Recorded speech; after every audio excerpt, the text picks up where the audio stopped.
Everyone, कैसे हैं आप सब लोग। Welcome back to my Facebook live session. और आज हम बात करने जा रहे हैं again it's very important topic, थोड़ा पर्सनैलिटी इश्यूज़ के ऊपर। मैंने कुछ दिन पहले जब पोस्ट किया था एंगर के ऊपर, अग्रेशन के ऊपर, और बहुत सारे लोगों के मुझे क्वेश्चंस और इनबॉक्सेस आए हुए थे, तो मैंने सोचा उसके ऊपर थोड़ा सा बात की जाए कि जब बहुत सारे स्पेशली ऐसी फ़ीमेल्स हैं, ऐसी ख़वातीन हैं जो कि एक बड़े ही टॉक्सिक रिलेशनशिप में, पुअर पेरेंटिंग में या उस फेज़ के अंदर से गुज़र रही हैं और उनको बहुत सारे चैलेंजेस हैं, तो उसमें बहुत सारी चीज़ों का ख्याल करना भी पड़ता है।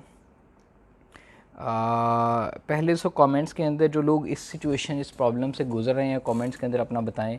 फिर उसके बाद हम थोड़ा सा टॉपिक और अवेयरनेस से रिलेटेड हम बात करेंगे कि एग्रेसिव बिहेवियर क्यों होता है, उसकी क्या रीज़न्स हैं और उसको कैसे ठीक किया जा सकता है। अगर आपके अंदर, आपकी फैमिली में इर्द गिर्द कोई लोग हैं जिनके अंदर ये एग्रेसिव बिहेवियर है और एक उसकी जो फ्रीक्वेंसी है वो बहुत शदीद है, वो रवैया, वो ऐसा रवैया जो कि उनकी ज़ुबान से, उनके मूड से, उनके जज्बात से बार बार निकल रहा है और बंदा बहुत ज़्यादा मेंटल इश्यूज़ के अंदर शिकार है। अस्सलाम वालेकुम। अस्सलाम दानिया ने हमें क्या अस्सलाम वालेकुम, और किसने, अली सेठी, हेलो अस्सलाम वालेकुम। सो आप नीचे कमेंट्स लाजमी लिखिए। और अगर आप में से, मुझे बहुत सारे लोगों के मैसेज आए जिसमें they had very few abusive relationship उनके चल रहे थे, पेरेंट्स के साथ बहुत ज़्यादा इश्यूज़ थे, पेरेंट्स उनको बहुत बुली करते थे, या फिर इस तरह की सिचुएशन कि आपकी नेगेटिव थिंकिंग है, आप हमेशा सोच ही नेगेटिव रहे हैं, या फिर हमेशा आपके साथ प्रॉब्लम ये बहुत सारे लोगों के साथ ये थी कि जैसे हमें छोटी छोटी चीज़ों पे गुस्सा आता है, हमें उन चीज़ों के ऊपर गुस्सा आता है जिसके बाद हमारा दिल नहीं करता, हमारा मूड आउट ऑफ कंट्रोल हो जाता है। तो उसमें क्या किया जाए, इस तरह के एंगर मैनेजमेंट के थोड़े से इशू हैं। सो अभी जैसे ही थोड़ी देर में हमें लोग स्टार्ट करते हैं लाइव देखना, सो हम बात करेंगे डाइट के ऊपर भी, हेल्थ के ऊपर भी। जिया खान ने हमें ज्वाइन किया है। अच्छा, पहले तो आपको ये बताता चलूँ, जो हमारा एग्रेसिव बिहेवियर होता है वो एक मिक्स होता है बहुत सारी चीज़ों का। पहले तो आप ये चीज़ का ख्याल रखें। दूसरा, अगर आप में से किसी का अग्रेसिव बिहेवियर है, अगर आपको लगता है कि आपके इर्द गिर्द लोग ऐसे हैं या आपका एक बेजारहाना रवैया है, तो उस सिचुएशन में आप क्या करें। बेसिकली उसमें आपकी बायोलॉजी और डाइट भी बहुत ज़्यादा रोल प्ले कर रही है। तो यस, ये बड़ा इंपॉर्टेंट टॉपिक है। अगर आपके इर्द गिर्द मेल्स हैं जो कि बहुत ज़्यादा एग्रेसिव हैं, अगर आपके इर्द गिर्द फीमेल्स हैं जो बहुत ज़्यादा एग्रेसिव हैं, और इसमें दूसरी एक साइकोलॉजिकल रीज़न होती है, एक सोशल और कल्चरल जो है ना, वो भी बड़ा इम्पैक्ट होता है। अब ये तीनों चीज़ें मिलके जो है एक पर्सनालिटी के अंदर एग्रेसिव बिहेवियर को ट्रिगर करते हैं। ठीक है, जो एग्रेसिव बिहेवियर होता है, मेरी 2 मंथ्स पहले डिलीवरी हुई है और माशाल्लाह मैं हेल्दी बेबी गर्ल है, ताकि अब मुझे बहुत ज़्यादा गुस्सा और टेंशन रहने लग गई है।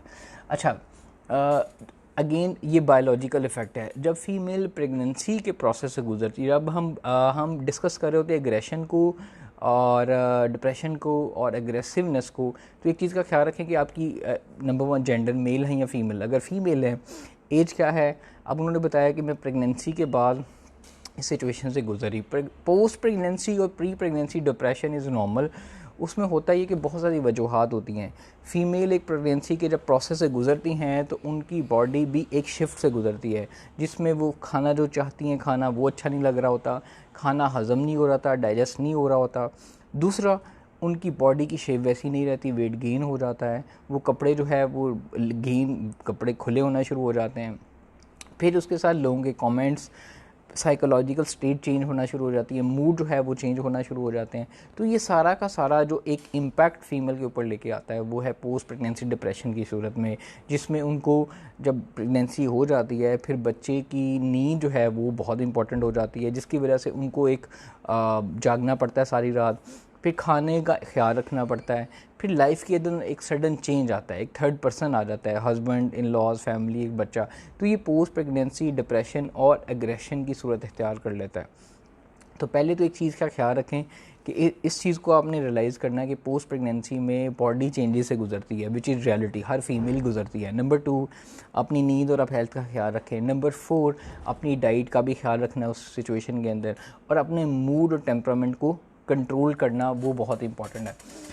अच्छा जी, मैंने अपनी बेबी गर्ल को बहुत ज़्यादा इंसिक्योर हूँ रही हूँ। Okay, I have anger issues, lack of tolerance, Saman Rana ने कहा है। अच्छा जी, बहुत सारे लोगों के अंदर टॉलरेंस का लेवल नहीं होता, पेशेंस का लेवल नहीं होता। उसकी वजह ये होती है कि अगर आपके अंदर एंगर इश्यूज़ हैं, अगर एंगर कहाँ से जन्म लेते हैं, आपकी एक्सपेक्टेशंस और आपकी चीज़ें जो आपको खुशी देती हैं, वक्ती खुशी देती हैं, और वो आपको नहीं मिलती, तो वो एंगर की सूरत इख्तियार करती हैं। एंगर जो गुस्सा होता है वो बदलता है फ्रस्ट्रेशन के अंदर, फ्रस्ट्रेशन नेक्स्ट स्टेप जो है वो बदलता है एग्रेशन के अंदर। ये पूरी की पूरी एक साइंस उसकी होती है। लेकिन कोशिश आपने करनी है कि ज़िंदगी में जो हैप्पीनेस है, क्रॉनिक हैप्पीनेस या अनहैप्पीनेस का लेवल है, बहुत सारी ज़िंदगी से मायूस हो जाते हैं, हैप्पी नहीं होते, उनकी लाइफ में 2 से 3 चीज़ें मिसिंग होती है कि रियलिटीज़ को कुछ एक्सेप्ट कर लेना ज़रूरी है। हर चीज़ जैसा हम चाहते हैं वैसा नहीं होती, वैसा मिलती नहीं है, या हमें ज़िंदगी के अंदर वैसी नहीं, मतलब जो हमें डिज़ायर्स होती हैं, विशेज़ होती हैं, बेसिकली ये हमारा बचपना वो एक रवैया होता है जो कि हमारी विशेज़ और डिज़ायर जो है ना, जो हम चाहें और हम उसी वक्त मिल जाए, लेकिन ऐसा नहीं होता। So you need to understand कि आपको अगर ऐसी सिचुएशन का सामना है, उसमें सब्र, शुक्रगुजारी और कंपैरिजन वाला एलिमेंट जो है ना, वो ख्याल रखना बहुत ज़्यादा ज़रूरी है।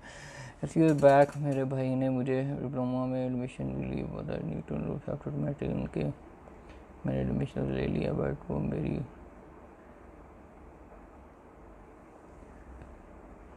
मजबूरी बन गई। आफ्टर 2 years मैंने एफएससी की और साथ में डिपार्टमेंट में एडमिशन लेके हैप्पी हो गया, और 5 years हो गए हैं। भाई मेरे साथ बात नहीं करते कि तुम अब जॉब करो, स्टडी मत करो, अली सेठी ने कहा। अच्छा, आई डोंट नो कि देखिए बहुत सारा हमारे रिश्तों में चीज़ों के अंदर दरारें आ जाती हैं, बहुत सारे रिश्तों के अंदर प्रॉब्लम आ जाती है, लेकिन इस चीज़ को समझना क्या ज़रूरी है कि कुछ लोगों का आपने देखा आपस में मैच नहीं बनता, हमारे रिलेशनशिप के अंदर टेंशन आ जाती है, हमारे रिलेशनशिप के अंदर वो बहन भाइयों से हो, फैमिली से हो, पेरेंट्स से हो, आपके लंबन से हो, तो बहुत ज़्यादा इश्यूज़ आ जाते हैं।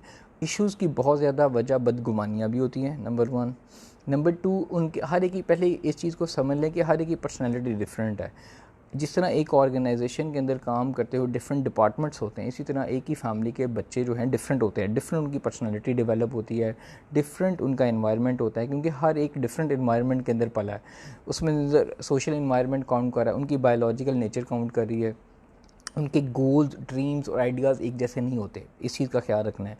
बहुत कम ऐसे लोग होते हैं जो कि गोल्स, ड्रीम और आइडियाज़ के ऊपर इकट्ठे काम करते हैं और उसको अचीव कर लेते हैं, लेकिन मोस्टली अगर बहन भाइयों में, फैमिली में आप चीज़ का ख्याल रखें, सब एक जैसे नहीं हैं, दे आर टोटली डिफरेंट। उनकी रिस्पेक्ट का, उनकी गोल्स और चॉइसेस को थोड़ा रिस्पेक्ट दें, उनको टाइम फ्रेम दें।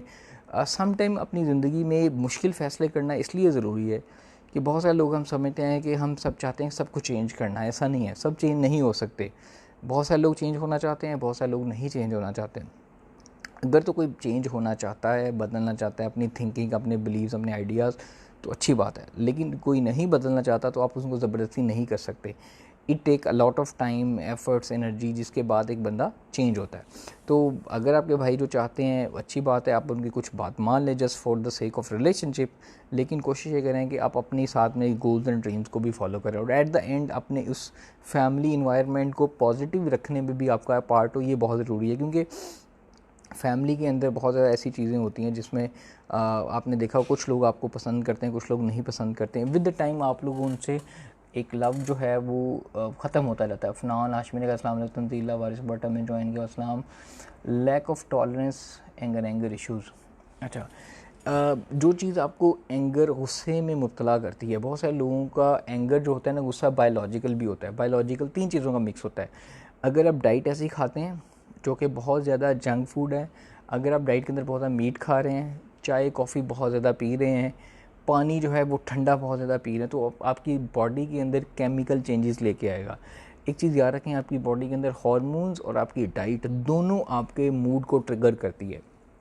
आपकी डाइट और आपका जो हार्मोन्स हैं वो आपका ट्रिगर कर सकते हैं आपका एंगर। देन दूसरा आपका साइकोलॉजिकल स्टेट, ज़हनी कैफियत आपकी।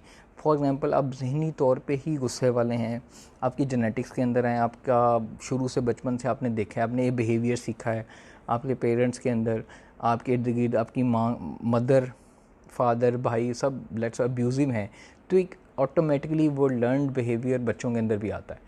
तो ये चीज़, उसके लिए अपने आप को वो बिहेवियर अनलर्न किया जा सकता है। इसी तरीके से आपका सोशल एनवायरनमेंट के किस तरह की सोसाइटी के अंदर रह रहे हैं।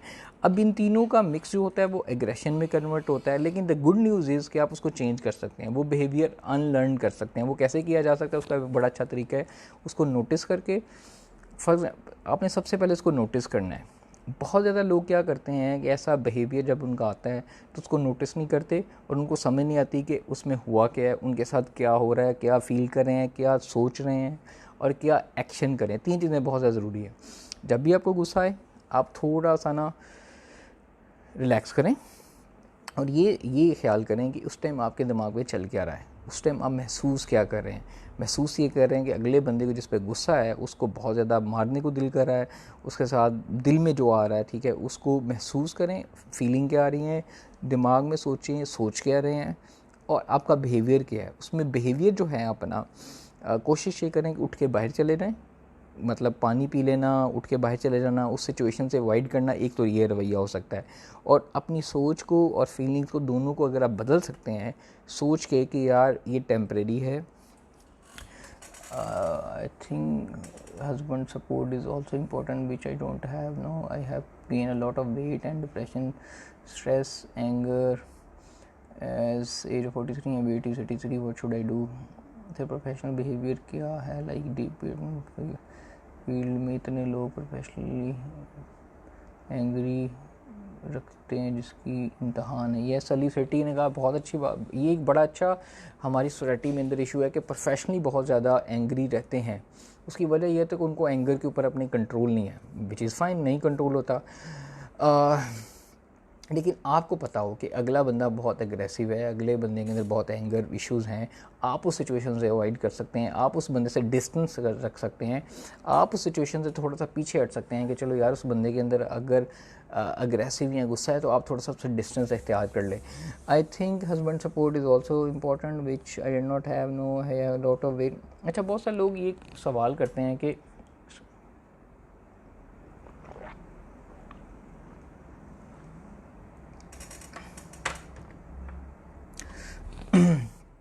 अफनान हाशमी ने कहा डाइटिंग में कुछ बताएं। अच्छा, डाइटिंग में आपको क्या बताऊं, डाइटिंग में आपको कुछ बताएं कि डाइट किया करें, अच्छी बात है, हेल्दी डाइट किया करें। तो डाइटिंग में क्या मतलब आपका देखो, बहुत नायला आमिर का एक बड़ा अच्छा क्वेश्चन आया था कि हस्बैंड की सपोर्ट होनी चाहिए, बिल्कुल अच्छी बात है, होनी चाहिए, लेकिन जब तक आप अपनी ज़िंदगी की ज़िम्मेदारी खुद नहीं उठाएंगे। बहुत सारे ऐसे लोग हैं जिनको सपोर्ट नहीं मिलती है, अगर सपोर्ट मिलती है तो बहुत अच्छी बात है, वो आपका एक एक्स्ट्रा एज है, लेकिन ज़िंदगी में मोस्ट ऑफ द टाइम लोगों को या नहीं सपोर्ट होती, फिर क्या करें। फिर अपनी ज़िम्मेदारी, अपनी बॉडी की, अपनी हेल्थ की ज़िम्मेदारी क्या इंसान भूल जाए। तो ये ख्याल रखना बहुत ज़्यादा ज़रूरी है कि अगर सपोर्ट है, सपोर्ट मिल रही है तो बहुत अच्छी बात है, लेकिन नहीं मिल रही तो आपको उसके अकॉर्डिंगली मेहनत करनी है। फिर भी आपको अपनी बॉडी की, अपनी हेल्थ की ज़िम्मेदारी लेनी है, अपने मूड एग्रेशन की ज़िम्मेदारी लेनी है, लेकिन उसको ठीक किया जा सकता है। उसके लिए नंबर 1 या तो प्रोफेशनल एक हेल्प होती है, आप काउंसलिंग के लिए जाएँ, साइकोलॉजिस्ट की हेल्प लें, लेकिन दूसरा उसके साथ साथ जो बड़ा इंपॉर्टेंट फैक्टर है वो है कि आप अपने रवैये के ऊपर खुद काम करें, उससे आपका रवैया चेंज हो सकता है।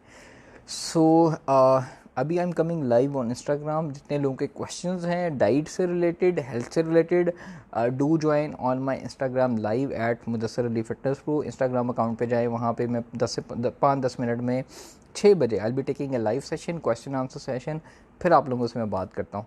सो दुआ में बहुत ज़्यादा ख्याल रखिएगा। हाँ, मेंटल हेल्थ और एटीट्यूड और पर्सनैलिटी के ऊपर इंशाल्लाह दोबारा हम बात करेंगे। टेक केयर, अल्लाह हाफिज़।